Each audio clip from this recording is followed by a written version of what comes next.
गीधराज जटायु से पता है क्या कहा राघव ने? राम बोले कि हे गीधराज, जो गति जो लोक मैंने अपने पिता को दिया है वही लोक मैं आपको दे रहा हूं। लेकिन एक बात का ध्यान रखना जटायु, ऊपर जाकर के सीता हरण की बात मेरे पिता को मत बताना, वो सुनेंगे तो दुखी होंगे। हाँ, तुम्हारे पीछे पीछे कुछ दिन में रावण को भी वहीं भेज रहा हूं। रावण जाएगा अपने आप सारी बात बताएगा, तुम मत बता देना। मतलब जो गति भगवान ने अपने पिता दशरथ को दी, जो गति भगवान ने गीधराज जटायु को दी, वही गति वही लोक वही पद भगवान ने अपने शत्रु रावण को भी प्रदान किया। बोले राजा रामचंद्र भगवान की। ऐसे हैं मेरे भगवान राम। तो उनकी पावन कथा ये रामचरितमानस के रूप में हम 9 दिन श्रवण करेंगे। बंधुओं, मानस की महिमा आप ऐसे समझो जैसे 56 प्रकार के भोग बनाओ। अब यहां तो पता नहीं, हमारे यहां गिरिराज जी के 56 भोग लगते हैं, तो 56 भोग बनाओ, ठाकुर जी को भोग लगाओ, और उन 56 भोगों में आप तुलसी ना डालो तो बताओ उन 56 भोगों को भगवान स्वीकार करेंगे? क्यों प्रभुदेव जी, करेंगे? नहीं करेंगे। जिस प्रकार आप 56 भोग बनाएं और तुलसी ना डालें तो भगवान स्वीकार नहीं करेंगे। बंधुओं, जितने भी शास्त्र हैं, जितने भी वेद हैं, जितने भी पुराण हैं, वो सब व्यंजन हैं, और उन व्यंजनों के ऊपर गोस्वामी तुलसीदास की ये रचना, ये रामचरितमानस तुलसी के समान है। अगर ये तुलसी रूपी रामचरितमानस ना रखी जाए तो उन ग्रंथों की कोई महिमा नहीं है। बोलो जय सिया राम। तो प्रारंभ में मंगलाचरण गाने की परंपरा है। मैं थोड़ा सा मंगलाचरण गाऊंगा। और एक बात आपको बताऊं, जैसा मंगलाचरण गोस्वामी जी ने रामचरितमानस में गाया, किसी ग्रंथ में ऐसा मंगलाचरण है ही नहीं। अगर हम विस्तार से गोस्वामी जी के मंगलाचरण पे कथा करें तो 9 दिन की कथा प्रभुदयाल जी केवल मंगलाचरण पे हो जाए। इतना विशाल मंगलाचरण गोस्वामी जी ने रामचरितमानस में किया। सबसे पहले 7 श्लोक बालकांड में लिखे हैं, जिनमें सबसे पहला है वर्णानामर्थ संघाना रसानां छन्दसामपि मंगला नाम च कर्तारो वंदे वाणी विनायको।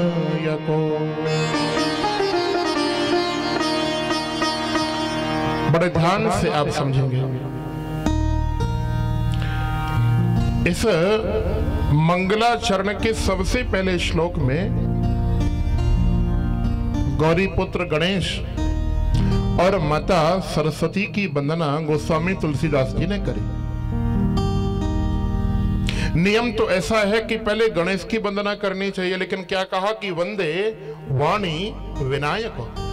मतलब सरस्वती की वंदना पहले क्यों की? देखो, आप लोग भी घर में कोई पूजा पाठ कराएं, कोई शुभ काम करें, तो सबसे पहले गणपति भगवान का पूजन अर्चन होता है। लेकिन गणेश जी की वंदना पहले ना करके गोस्वामी जी ने सरस्वती माता की वंदना पहले क्यों की? किसी ने कहा कि आपने ऐसा क्यों किया? प्रथम पूजनीय, प्रथम वंदनीय तो गौरी पुत्र गणेश हैं, और आपने पहला नमस्कार, पहली मंगलाचरण सरस्वती को करी, ऐसा क्यों? तो गोस्वामी जी बोले, सुनो, प्रथम पूजा गणेश की होनी चाहिए, ये बुद्धि किसने दी?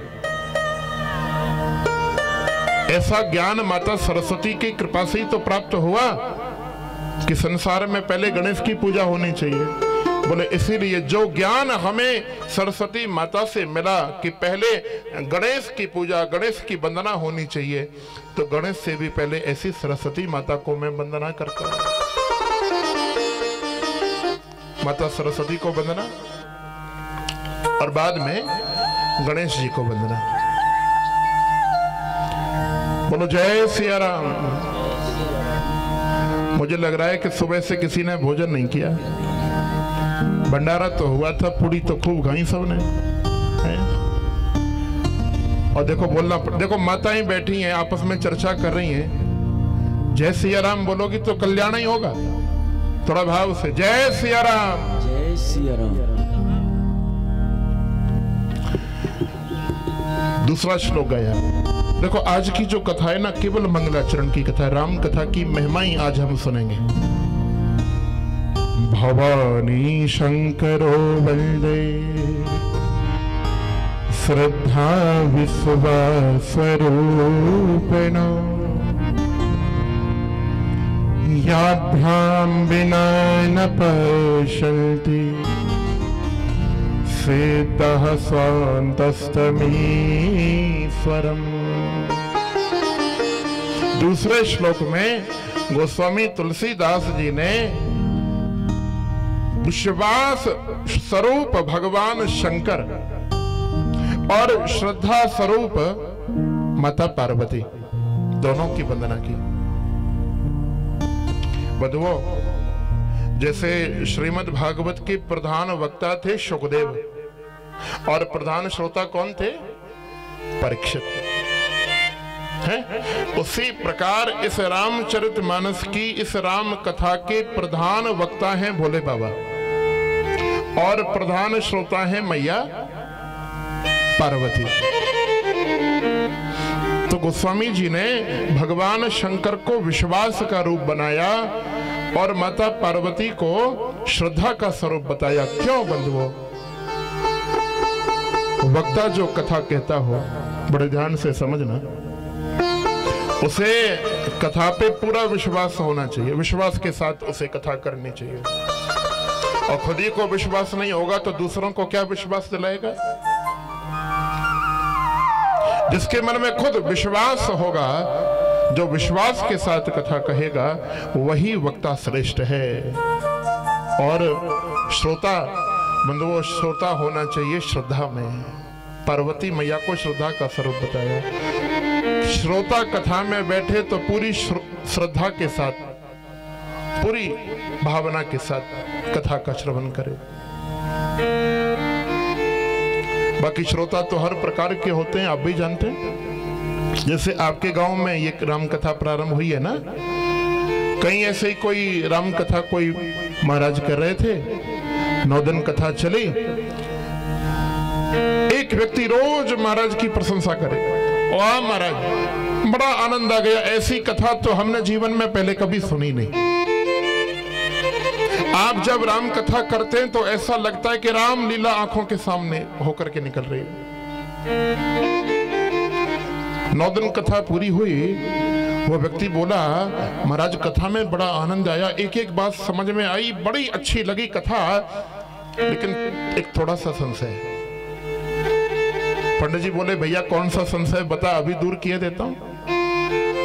बोले एक ही संशय है, 9 दिन कथा सुनी, बड़ा आनंद आया, कथा बड़ी समझ में आई, लेकिन एक बात पल्ले नहीं पड़ी कि इस रामायण में राम राक्षस था कि रावण राक्षस था, दोनों में से राक्षस कौन था आज तक मालूम नहीं पड़ा। पंडित जी बोले कथा समझ में आई, अच्छी भी लगी, सुन भैया, ना तो राम राक्षस थे न रावण राक्षस था, राक्षस तो मैं हूं जो 9 दिन में इतनी सी बात तुझे नहीं समझा पाया। बोलो जय सिया राम। ध्यान रखें बंधुओं, कथा में पूरी श्रद्धा लेकर के आप बैठे, और जब श्रद्धा लेकर के आप बैठेंगे, श्रद्धा की भावना से आप कथा सुनेंगे, तो कथा से आप निश्चित कुछ ना कुछ शिक्षा, कुछ ज्ञान लेकर के जाएंगे। और केवल आनंद के लिए, मनोरंजन के लिए बैठोगे तो यहां से सुनोगे और यहां से निकाल दोगे, उसका कोई लाभ नहीं है। आप कथा में आए ये बड़ी अच्छी बात है, लेकिन ये कथा भी आपके अंदर आनी चाहिए, कथा भी आपके हृदय में उतरनी चाहिए। यहां 9 दिन आप राम जी की पावन राम कथा सुनेंगे। और एक बात बताऊं बंधुओं, उन 9 दिन की अनेकों शिक्षाओं में से एक शिक्षा भी आपने अपने जीवन में उतार ली तो आपका कथा सुनना और मेरा कथा सुनाना दोनों सफल हो जाएगा। बोलो जय सिया राम। सिया राम। श्रोता और वक्ता कैसे होने चाहिए कथा के?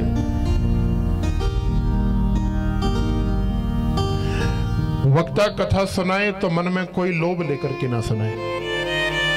लोभ का मतलब ये नहीं हो कि मुझे तो इतना पैसा चाहिए, इतने लाख लूंगा तभी कथा करूंगा। बंधुओं याद रखें, जो कथा तय होकर के हो जाती है ना कि इतना पैसा चाहिए, उस कथा को सुनने वालों को तो लाभ मिलता ही नहीं, सुनाने वाले को भी कोई लाभ नहीं मिलता। क्यों? क्योंकि भगवान की कथा तो अनमोल है, बेमोल है, इसका कोई मोल नहीं। और जो तराजू में तोल करके, मोल भाव करके, खरीद करके, बेच करके कथा गाएं या सुने, उस कथा का कोई लाभ नहीं, कोई फायदा नहीं। बोलो जय सिया राम।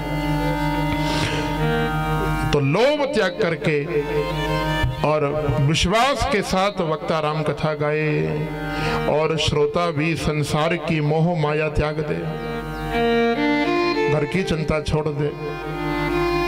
ऐसा होता है ना कि आप लोग तो यहाँ बैठे हैं, बोले सुबह से ही बैठे हैं, कलश यात्रा भी हो गई और कथा भी महाराज ने 1 की जगह आज 2:30 बजे से प्रारंभ करी है, शाम को 5 साढ़े 5 बजाएंगे। घर में क्या क्या हो रहा होगा कोई पता नहीं, बैठे बैठे कथा में घर मन चला जाता है।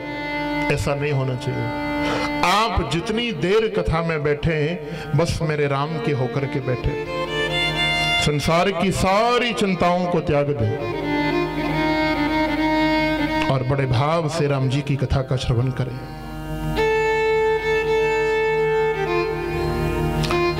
आगे कह रहे हैं गोस्वामी जी कि सीता राम गुणग्राम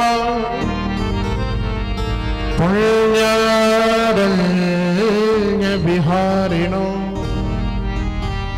वंदे विशुद्ध विज्ञानो कवीश्वर कपीश्वरो।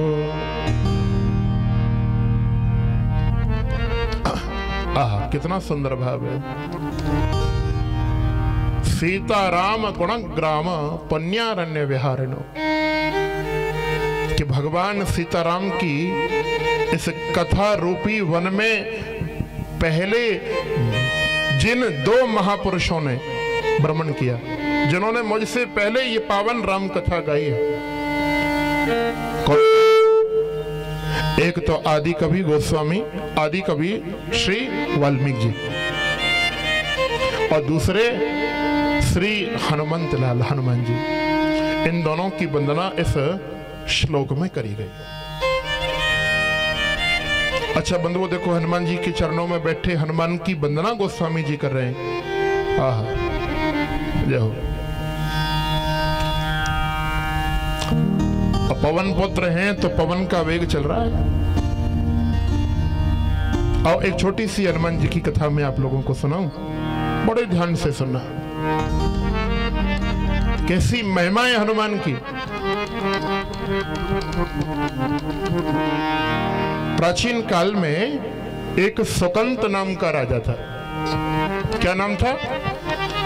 बोलो, थोड़ा बोल के बताओ, क्या नाम था राजा का? सुकंत। क्या नाम था? अच्छा, ये मत सोचना कि परीक्षा ले रहा हूं, केवल मैं इसलिए पूछूंगा बीच बीच में कि जो मैं बताऊं वो आप समझ पा रहे हैं कि नहीं। सुकंत नाम का राजा था। सुमेरु के पर्वत पर संतों की बहुत बड़ी सभा लगने जा रही थी। तो ये सुकंत वहां संत और साधुओं को प्रणाम करने, उनका स्वागत सम्मान करने जा रहा था। अब रास्ते में मिल गए नारद बाबा, नारायण नारायण गाते गाते रास्ते में मिले। सुकंत को देखा तो कहा, सुकंत राजा कहां जा रहा है? बोले नारद बाबा आपको पता नहीं, सुमेरु पर्वत पर साधुओं की बड़ी बहुत विशाल सभा आयोजित भई है, बड़ा सत्संग होगा, बड़े दूर दूर के ज्ञानी ध्यानी साधु आएंगे, मैं भी चल करके कुछ सत्संग प्राप्त करूंगा, उनको प्रणाम करूंगा। नारद जी बोले सबको प्रणाम करोगे? बोले हाँ। तो ठीक है जाओ। अब थोड़ा आगे बढ़ाना सुकंत, तो रोक लिया नारद जी ने। बोले सुनो, सबको प्रणाम करना, लेकिन उनमें एक विश्वामित्र मुनि होंगे, उनको प्रणाम मत करना। बोले ऐसा क्यों?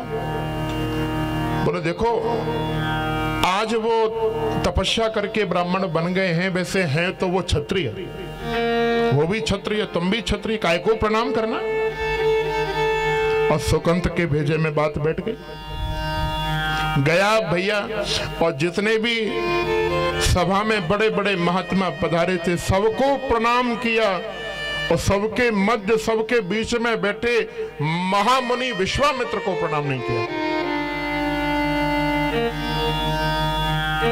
कहते ना, सबते कठिन जाति अपमाना। सामाजिक बहिष्कार किसी का हो जाए, कमरे में 2-4 थप्पड़ भी किसी को लगा दो तो इतना बुरा नहीं लगेगा, और बीच समाज में अगर उंगली भी उठा दी तो महाराज व्यक्ति लाल पीला हो जाएगा। तो ये अपमान विश्वामित्र मुनि ने अपना मान लिया कि भरी समाज में, भरी सभा में इस सुकंत ने मेरा अपमान नहीं किया, अपमान के समान इसने मेरा वध किया है। उठे और सुमेरु पर्वत से उठकर के सीधे अयोध्या में आ गए विश्वामित्र मुनि। और अयोध्या में आकर के क्या किया? राजमहल का द्वार खटखटाया। राम, हो राम। लक्ष्मण आए और कहने लगे, गुरुजी क्या बात है, बड़े क्रोध में दिखाई दे रहे हैं, भैया तो अभी सो रहे हैं। तो कहने लगे विश्वामित्र मुनि कि जब राजा सोता है तो ऐसा ही होता है, राजा सोएगा तो संतों का अपमान होएगा। अब विश्वामित्र मुनि की आवाज सुनी तो सोते हुए राम जाग गए, दौड़ करके आए, प्रणाम किया विश्वामित्र मुनि को और कहा, गुरुदेव क्या बात है, आप कैसे इतने क्रोधित दिखाई दे रहे हैं? सारी बात सुनाई।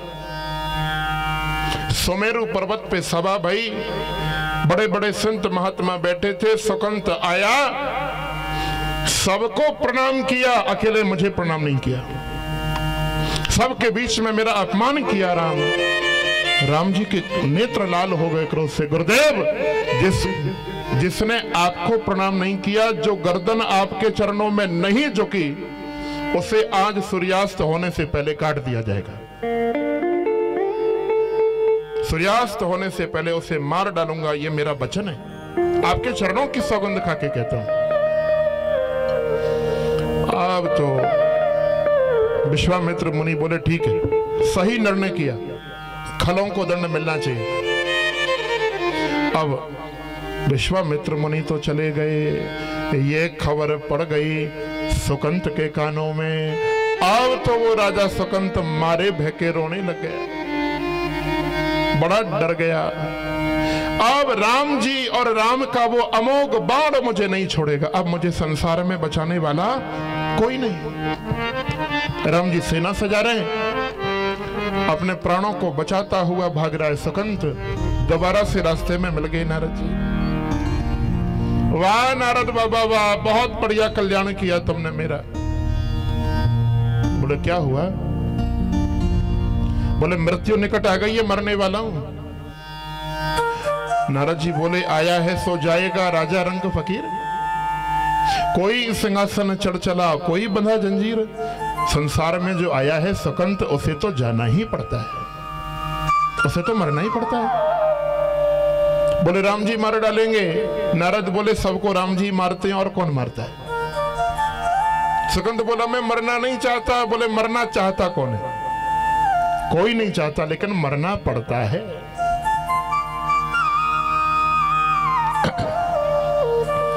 इसमें मैं क्या कर सकता हूं?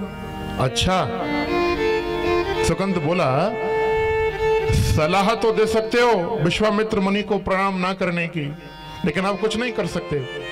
नारद जी बोले चल अब तू ज्यादा परेशान है तो तेरी प्राण रक्षा का तुझे एक उपाय बताई देता हूं। बड़े ध्यान से सुनना बंधुओं। नारद बाबा सुकंत राजा को लेकर के एक कंदरा के बाहर गए, जिस कंदरा में श्री हनुमान जी की माता अंजना वास किया करती थी। माता अंजना रहती थी और कहा कि ऐसा देख, मैं तो तेरे साथ में जाऊंगा नहीं सुकंत, अंदर जा और माता अंजनी के चरणों में प्रणाम कर लेना, और अगर उन्होंने तुझे प्राण रक्षा का वचन दे दिया तो राम और राम का बाण भी तेरा कुछ नहीं बिगाड़ पाएगा। जा चला जा।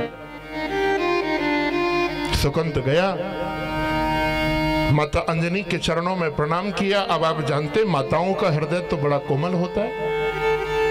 पिता कितना भी दुष्ट हो, क्रोधी हो, लेकिन माता कभी बच्चों को नहीं ताड़ना दे सकती, बड़ी दयालु होती है। मैं अपने बच्चों को कष्ट में नहीं देख सकती।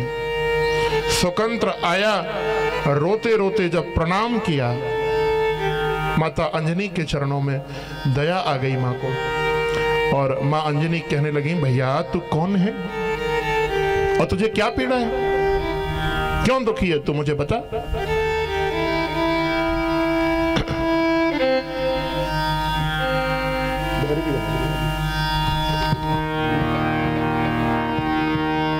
तो सारी बात इसने बता दी,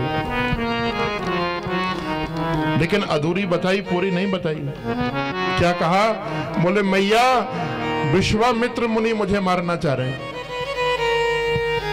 विश्वामित्र मुनि मुझे मरवा देना चाहते, मुझे बचा लो, मेरी प्राण रक्षा करो। अंजनी माता बोली चिंता मत करो, मैं तुम्हें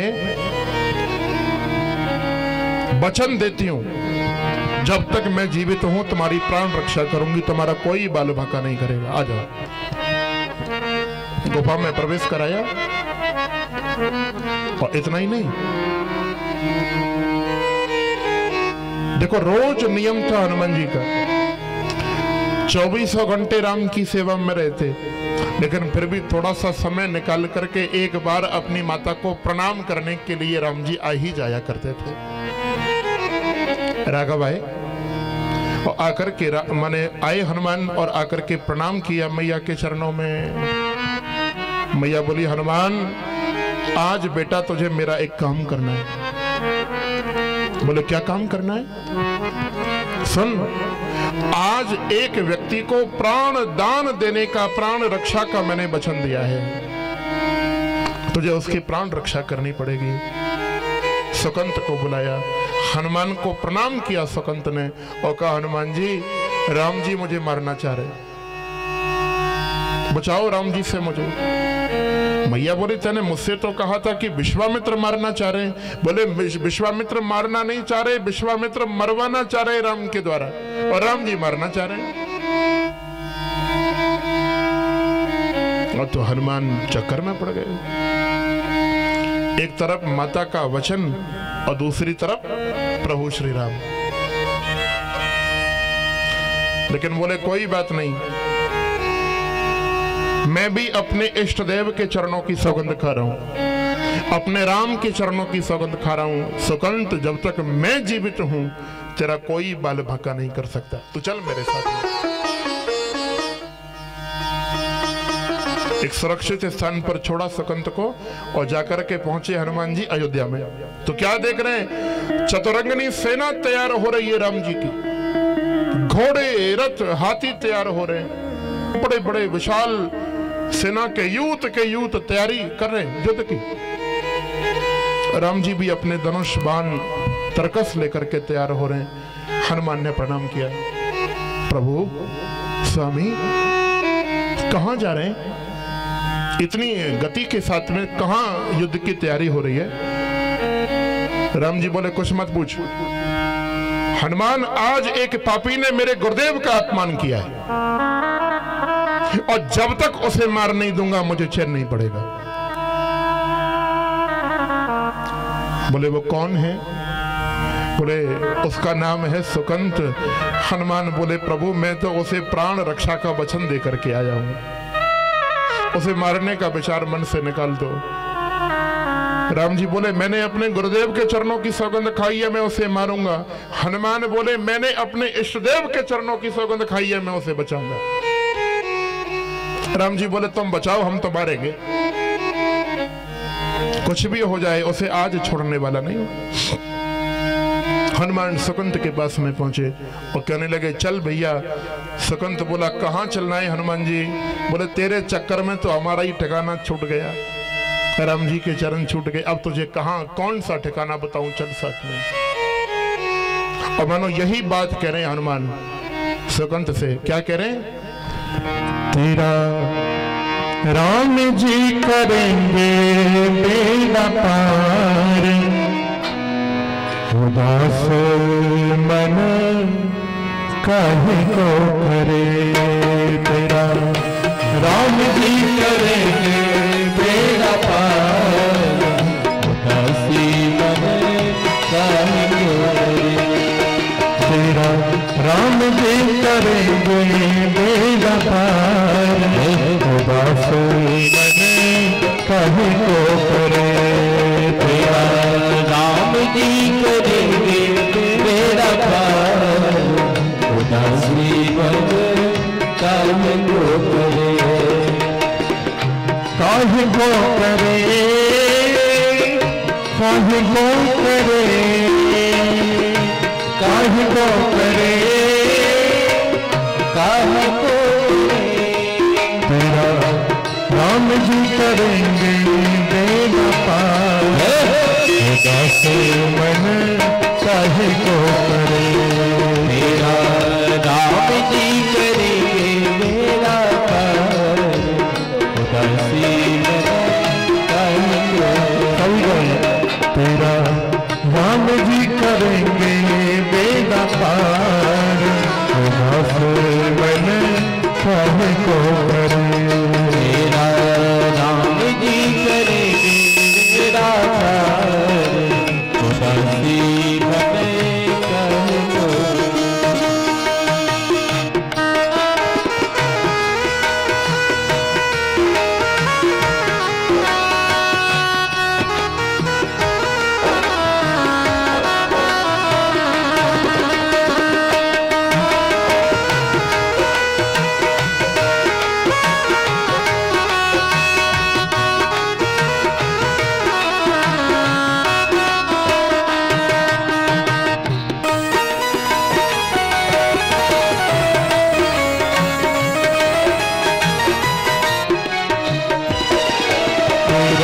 राम जी करेंगे बेड़ा पार, उदास मन काहे को करे। सभी गए, राम जी करेंगे बेड़ा पार, उदासी मन काहे को करे।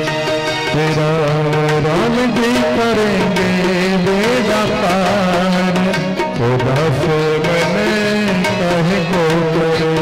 तेरा नाम जी करेंगे बेड़ा पार, उदासी मन काहे को करे।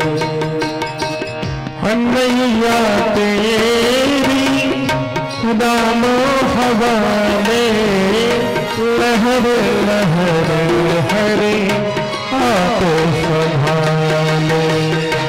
नैया तेरी राम हवाले, लहर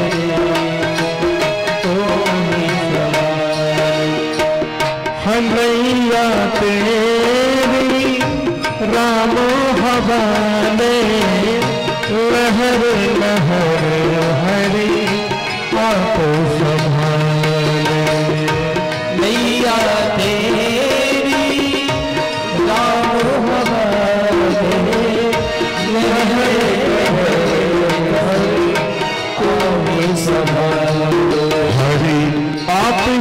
उठाए तेरा भार, उदास मन कहे तो करे। हरि आप ही उठाए तेरा भार, उदासी मन कहे तो करे।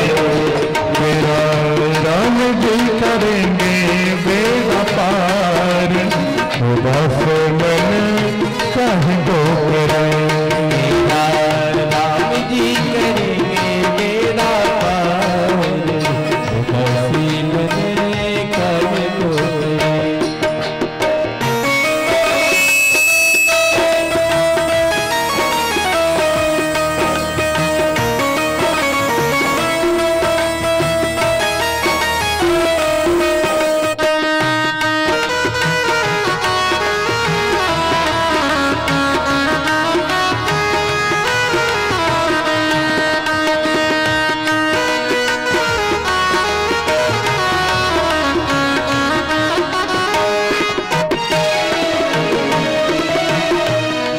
तेरा राम भी करेंगे बेड़ा पार, उदास मन कहे तो करे। राम जी करेंगे मेरा पार, उदासी मन कहे तो करे। ख्वाबों में मुझे भर उसी के, हाथों में पत्थर उसी के। ख्वाबों में धारी उसी के, पत्थर उसी सभी गए। ख्वाबों में मुझे भर उसी के, हाथों में पत्थर उसी के। काबू में मत धारी उसी के, हाथों में पत्थर उसी के।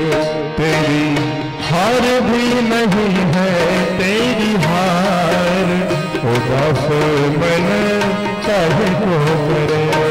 तेरी हार भी नहीं है तेरी हार, उदासी मन कहे तो करे। तेरा राम जी करेंगे बेड़ा पार, उदास मन कहे तो करे। राम जी करेंगे मेरा पार, उदासी मन कहे तो करे।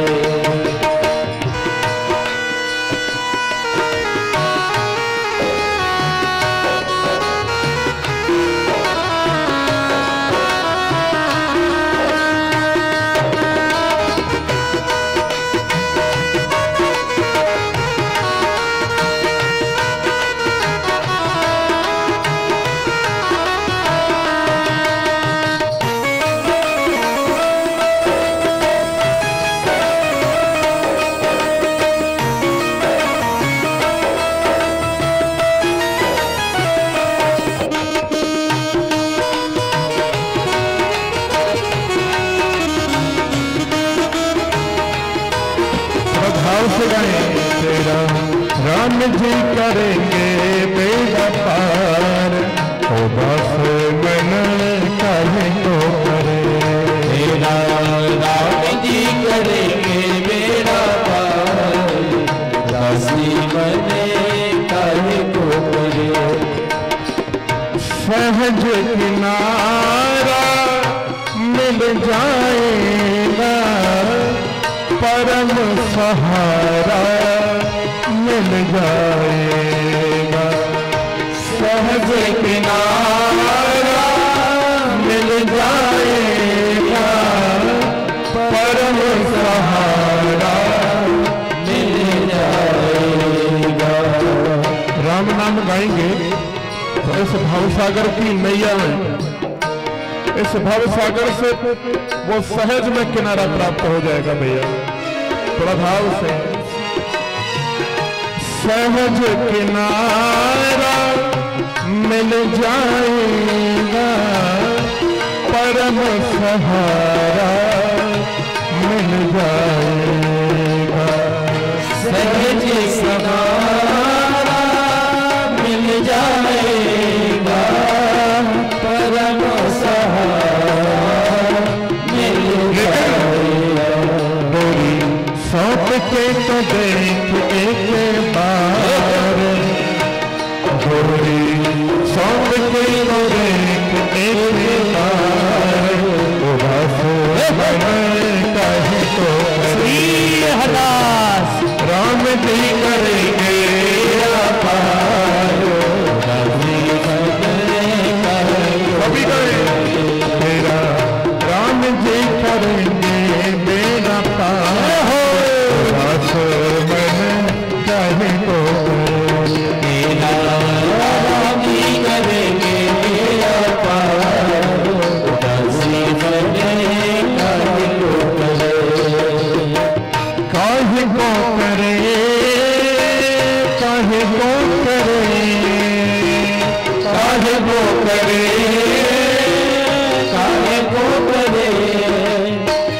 काहे को करे, काहे को करे, काहे को करे, काहे को करे। हो तेरा राम जी उठाए सारा भार, मन काहे को करे, राम जी सारा भार, उदासी बने काहे को करे, उदास मन काहे को करे, उदासी बने काहे को करे।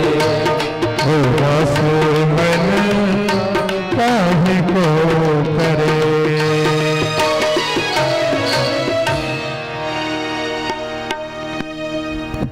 हनुमान यही कह रहे हैं सुकंत से, थोड़ी वॉल्यूम बढ़ा दो भैया। तेरा राम जी करेंगे बेड़ा पार, उदास मन काहे को करे। स्वतंत्र घबरा है, भयभीत हो रहा है। श्री राम का वो अमोघ राम बाण इसे दिखाई दे रहा है। बोले हनुमान जी आज मुझे बचाने वाला कोई नहीं। हनुमान बोले काहे को चिंता करता है, संसार में अगर राम से भी कोई बड़ा है तो वो है राम का नाम। तो राम राम गा। सुकुंत कहने लगा कि प्राण कलेजे में आ रहे हैं तो मैं राम राम की मच रही हूं। बोले नहीं गाना तो पड़ेगा तभी बचेगा। सुकुंत गा मेरे साथ में, राम राम गा रहा है। और हनुमान जी भी बड़ी श्रद्धा से नेत्रों को बंद करके राम राम गा रहे। वो विशाल अयोध्या की सेना सामने से आई, रथ पर सवार है रघुवीर, हाथ में है धनुष बाण, और रोता भी जा रहा है सुकंत, दोनों आंखों से आंसू बहा रहा है और रोते रोते राम राम भी गा रहा है। बेचारे का कंठ बैठ गया। बंधुओं, ऐसा राम नाम का सुरक्षा कवच बनकर के तैयार हुआ सुकंत के चारों ओर।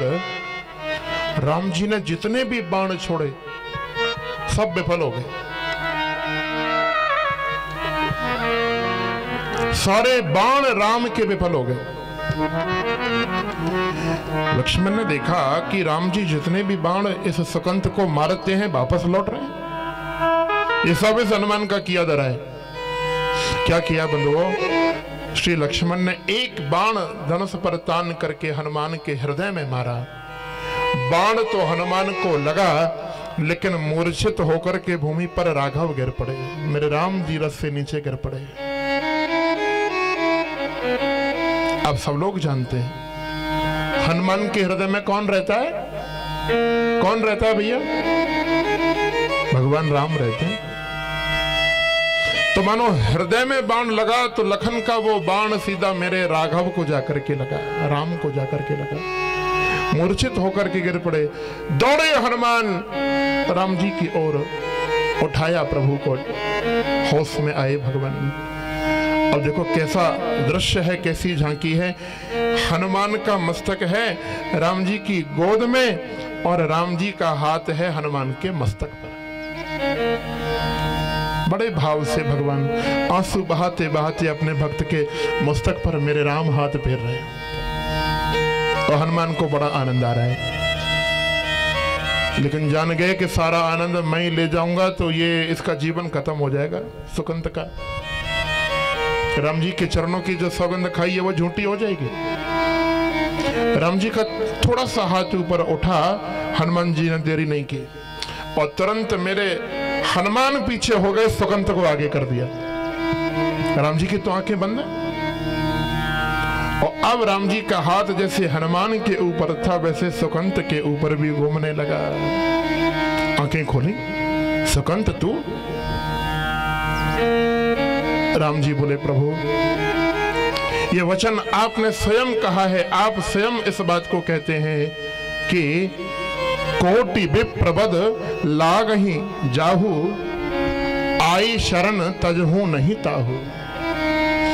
कोट माने करोड़ों ब्राह्मणों की हत्या करने वाला हत्यारा भी अगर मेरी शरण में आए तो उसका मैं त्यागन नहीं करता। आपका ये वचन है प्रभु। तो ये सुकंत तो दीनहीन है, इससे भूले से अपराध बना, आप इसे क्षमा करें। बोलो जय सिया राम। और एक बात बताऊं बंधुओं, बड़े ज्ञान की बात है, समझ लेना। मेरे राम का एक नाम है असंख्य गुण गण निलय। क्या नाम है? असंख्य गुण गण निलय। इसका अर्थ है कि अनेकों अनेकों नहीं, असंख्यों गुण हैं राम के अंदर, गुणों के भंडार हैं राम। हाँ, एक कमी है, एक अवगुण है। अब आप कहेंगे कि राम जी में कौन सा अवगुण हो सकता है? एक ही अवगुण है बंधुओं। मेरे राघव की जो नजरें हैं ना, जो आंखें, ये थोड़ी कमजोर हैं। कैसी कमजोर हैं? कोई पुण्यात्मा, कोई धर्मात्मा, कोई भगवत भक्त आकर के राघव के चरणों में शरण ग्रहण करे तो राम उसे भी अपना लेते हैं। और कोई दुरात्मा, कोई अपराधी, कोई पापी, कोई दुष्ट भी अगर राम की शरण में चले जाए तो राम उसे पहचान नहीं पाते और उठा करके अपने हृदय से लगा देते, उसको भी राम स्वीकार कर लेते। ये राम जी के दरबार की महिमा है।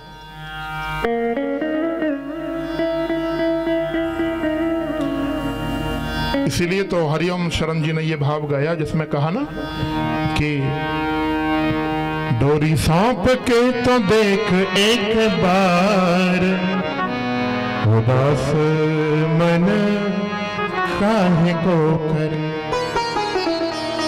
डोरी सौंपने का अर्थ शरण सच्चे हृदय से ग्रहण कर लो राम जी की।